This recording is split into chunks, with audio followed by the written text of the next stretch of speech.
Hola, yo soy Camila Zuluaga y esto es La Intérprete. Bienvenidos. Hoy en La Intérprete vamos a hablar Sebastián Nora, como siempre, acompañándonos. Sebastián, de las elecciones en los Estados Unidos, porque están muy movidas estas elecciones y además determinarán el futuro de Occidente, no solo de ese país. Sí, Camila, y además pues hablamos de un sistema político y democrático que yo creo que es ejemplo para lo bueno y para lo malo, y es quizá el mayor referente de la democracia, no sé, en los últimos 2 siglos en el mundo. Claro, Sebastián, es que en las escuelas de ciencia política y derecho del mundo, la democracia y las instituciones norteamericanas pues, son un caso obligado de estudio y un referente histórico intelectual. ¿Por qué? Por su corta y longeva constitución. Y usted dirá, ¿pero cómo que corta y longeva? Pues sí, porque ha sido la única que han tenido y han tenido una gran estabilidad institucional, y esa ha sido una de las razones por las cuales fue posible que se construyera semejante potencia. Lo que pasa es que eso hoy pues está cambiando un poco. Sí, y eso es lo que yo creo que también vamos a discutir acá, Camila, y también adicionar, pues, poner en relevancia los principios republicanos de los Estados Unidos: la igualdad ante la ley, la libertad del individuo y la protección a sus derechos y libertades, la alternancia en el poder, pues con todas sus imperfecciones que las hay, pero la democracia de los Estados Unidos fue fuente de inspiración de muchos próceres y procesos de nuestra región, arrancando por Santander y por Juan Bautista Alberdi, por nombrar solamente 2. El tema de la alternancia, además, Sebastián, en el poder, sabemos que ha sido fundamental en Estados Unidos por ser un sistema también bipartidista. Tienen el Partido Demócrata y el Partido Republicano, los dos supremamente fuertes. Y así han tejido pues toda la historia democrática de ese país desde hace más de 160 años, porque ahí se han venido repartiendo casi que equitativamente la presidencia. Ningún partido ha estado más de 20 años seguidos gobernando, como si, por ejemplo, ha pasado en México. O en Colombia, Camila, con la hegemonía conservador y liberal, pero eso también tiene su lado negativo. Hay gente que dice, la crítica es que es un sistema muy hermético y cerrado, y pues hablamos en realidad de un oligopolio electoral e institucional. O sea, todo el poder se hila entre 2 gigantescas maquinarias políticas, que es el Partido Republicano y el Partido Demócrata, y eso pues también sí genera unos incentivos perversos. Claro, por eso, ¿qué tipo de incentivos perversos se generan a eso que usted está diciendo? Escuche lo que piensa Sebastián Vitar, que es profesor de gobierno de la Universidad de los Andes, experto en sistemas políticos de Estados Unidos y además doctorado.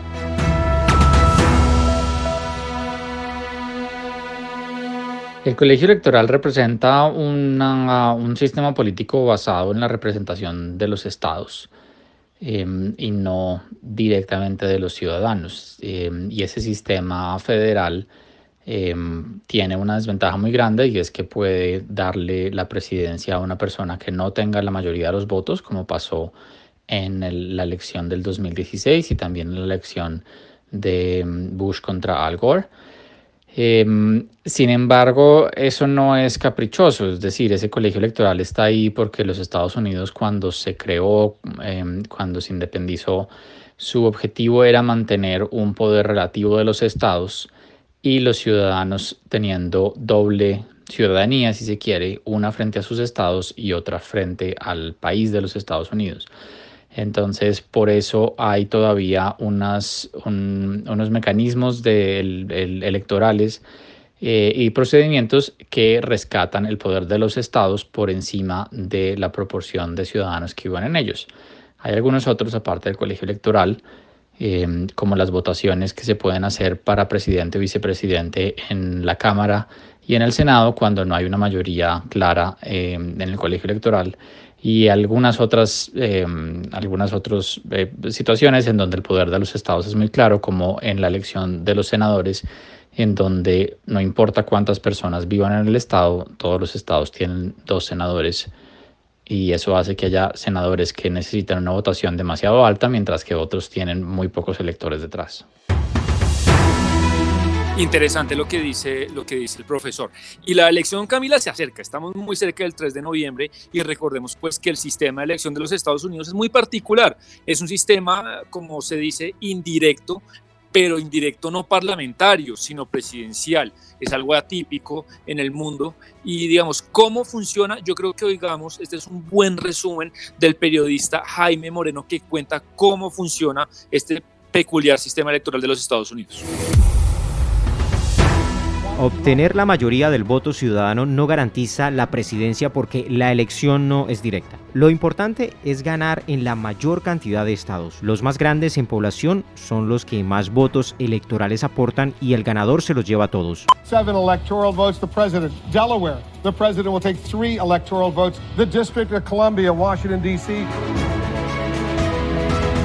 El objetivo es conseguir 270 votos electorales de un total de 538. Como ocurre en casi todas las democracias industrializadas, la mayoría de los votantes liberales se concentran en las grandes ciudades porque los partidos de los trabajadores nacieron alrededor de las fábricas urbanas.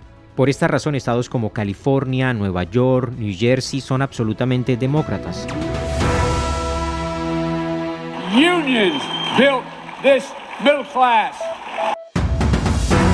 La fortaleza política de los republicanos radica en los votantes de los estados más rurales como Mississippi, Alabama, Montana. Allí los votantes tienden a ser conservadores. $13 billion in relief to help farmers. En la carrera presidencial, los candidatos enfocan la mayor parte de sus esfuerzos en los 13 estados indecisos, los más importantes, Pensilvania y Florida, porque son los que más votos electorales aportan para llegar a la mágica cifra de los 270 votos. Joe Biden's first visit to the key battleground state of Florida this year as the Democratic nominee included a direct appeal to Latino voter. El tema que sale a discusión cada 4 años es la conveniencia o no del actual sistema, porque una elección que es nacional queda reducida a un puñado de estados que juntando su población son más pequeños que el resto del país, pero son los que terminan eligiendo al presidente. El contraargumento de los que defienden el actual sistema es que si se implementa un voto directo, los candidatos solo se enfocarían en las grandes ciudades,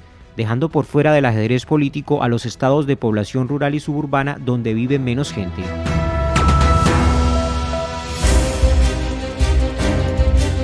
Bueno, después de escuchar a Jaime Moreno, si bien el ganador va a salir de Biden o de Trump, hay algo interesante y es que hay 2 partidos políticos que han crecido en los últimos años y desde el 2016 empezaron a tener cierta relevancia en el ajedrez político. Le hablo, Sebastián, del Partido Verde, que es de izquierda, y del Partido Libertario, que es liberal, clásico, de centro derecha. Pues esos 2 partidos han venido logrando pellizcarle un porcentaje que no es nada despreciable a los republicanos y a los demócratas. Si ahí de poquito van asomando la cabeza, Camila. Hablamos de, en el 2016, Gary Johnson fue el candidato por el Partido Libertario y quedó tercero en la votación. Sacó 4.489.000 votos, que, oiga, Camila, es el 3.28%. Algunos dirán es muy poco, pero no, eso en Estados Unidos es bastante. Y la otra fue Jill Stein, que fue la candidata del Partido Verde, que tuvo 1.450.000 votos. Esto es el 1.07% de toda la votación.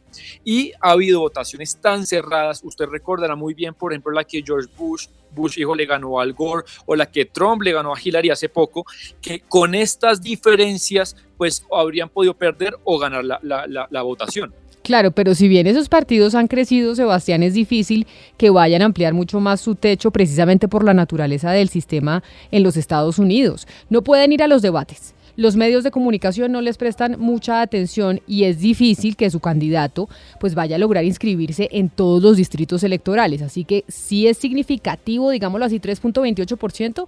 Creo que eso fue lo que sacó Germán Vargas en las elecciones hace 2 años aquí en Colombia. Pero de todas maneras es muy difícil que vayan a poder ganar.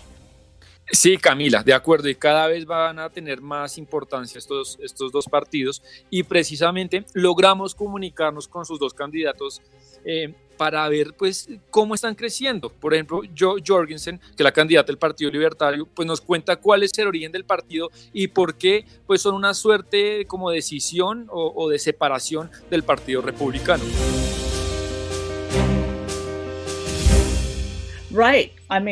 La razón por la que el Partido Libertario nació fue porque el Partido Republicano cambió su esencia. Mucha gente empezó a decirse que ese no era el tipo de gobierno que quería. Básicamente los republicanos no se comportan como republicanos y por eso formamos el Partido Libertario. Si Trump pierde, de pronto los republicanos empezarán a decir, ¿sabes? Debemos empezar a actuar como republicanos. Debemos ajustarnos y ajustar el gasto público y permitir que el ciudadano lo gaste en vez de hacerlo desde Washington.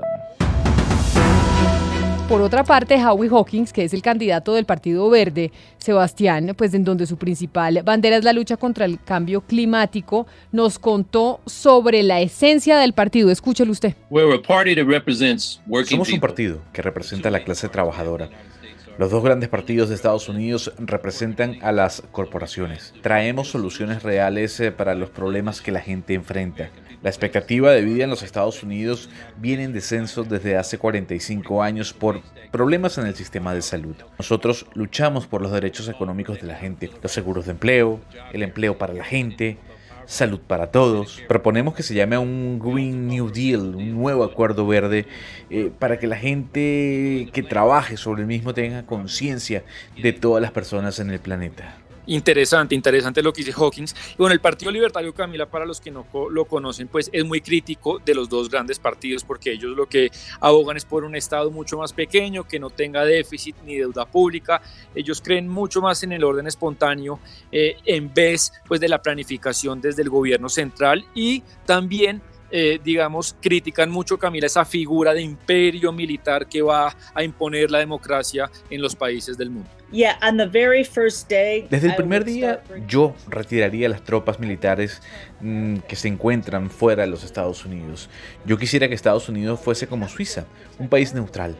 Estamos claros que debemos proteger las fronteras, pero no podemos actuar como un policía en todo el planeta diciéndole a los países qué es lo que deben hacer y cómo deben vivir.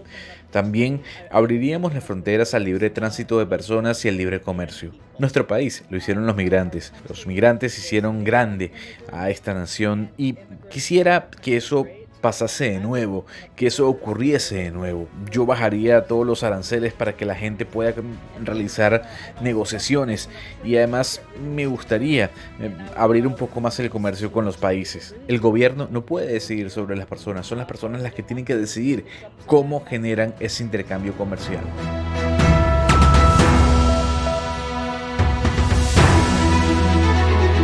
No, pues entonces ahora hablemos del Partido Verde para también decirle a usted que nos escucha básicamente cómo funciona y cuál es su agenda. El Partido Verde combina su agenda verde y de producción limpia también con un modelo social y benefactor que está muy presente. Además, descreen de los bajos impuestos a las grandes corporaciones y proponen un sistema, Sebastián, asistencial amplio y garantista de salud y seguro de desempeño. Diría uno que es más cercano a los demócratas o al ala más a la izquierda de los demócratas que a los republicanos.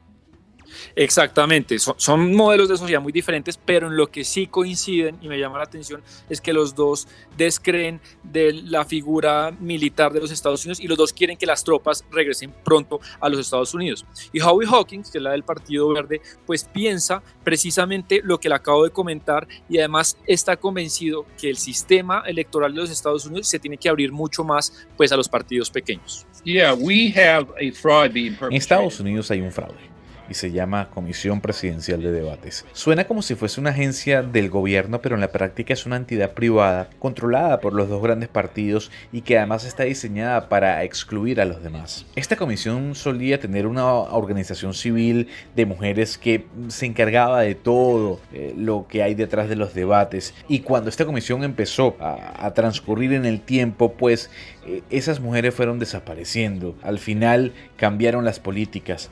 Necesitamos volver a eso.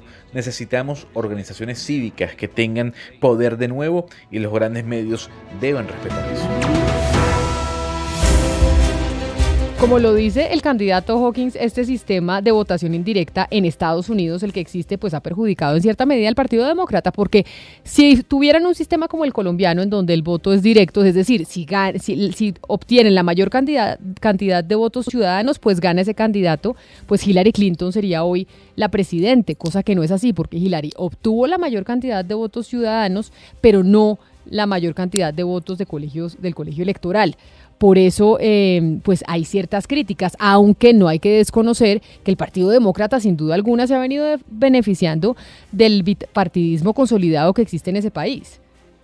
Pero Camila, si este partido o si este sistema beneficia tanto a las dos grandes maquinarias, la pregunta es, ¿hay manera de cambiar el sistema? Porque ellos mismos lo tienen que cambiar. Esto nos responde Federico de Jesús, que fue el ex portavoz hispano pues, de la exitosa campaña presidencial Obama-Biden 2008. El colegio electoral es antidemocrático y ha producido en este siglo ya 2 veces candidatos a la presidencia que pierden el total de votos a nivel nacional, pero ganan el voto electoral, y eso no es una forma democrática de escoger una presidencia. El problema es que para resolver ese asunto hay que enmendar la Constitución de los Estados Unidos, que no solamente requiere 2/3 partes de cada cámara del Congreso, sino que requiere la ratificación por 3/5 partes de las legislaturas estatales. Y eso es muy difícil de lograr, aunque se debería de tratar y de llegar a unos consensos. El país está tan dividido que eso va a ser muy difícil de resolverlo, lamentablemente. Y pues esa es la situación con la que hay que lidiar.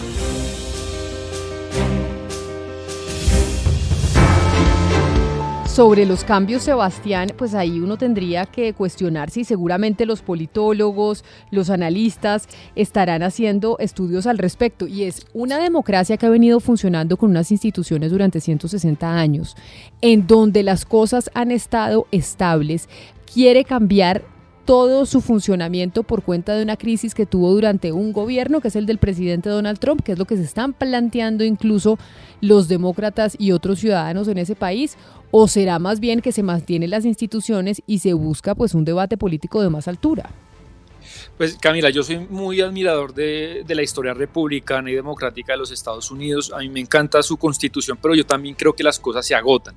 Y ese sistema me parece que desalienta la competencia y excluye a ideas que también son importantes oír, como las ideas del Partido Verde y las ideas del Partido Libertario. Yo, por ejemplo, quiero hacer un paralelismo con lo que ocurrió en Colombia. Tuvimos acá un bipartidismo de 150 años que fue estable, pero Camila le cerró la puerta a muchas voces e ideas y provocó, entre esas cosas, pues el surgimiento de una cantidad de guerrillas y movimientos revolucionarios. Claro, pero entonces también se pregunta uno si lo compara con nuestro sistema, Sebastián, en donde pululan los partidos políticos chiquititos para dar una feria de avales y realmente el debate no es ideológico, sino clientelar. Porque cuando usted tiene 2 partidos fuertes, como es el caso norteamericano, pues tiene una discusión precisamente sobre las políticas públicas más que por el tema clientelar. Y aquí lo que tenemos es ¿cuántos partidos? Yo creo que hay más de 25 partidos políticos en Colombia. Sí, hay muchos partidos. El bipartidismo se dinamitó en Colombia hace bastante, ya hoy hay muchísimos. Y por eso puede traer también sus consecuencias. Yo no sé cuál sea el mejor sistema. Lo cierto es que el norteamericano fue una referencia para las democracias y hoy pues no lo está haciendo. Después de la elección del presidente Donald Trump se ha visto como la democracia más importante del mundo, la que ha venido defendiéndola en Occidente, pues se ha venido debilitando.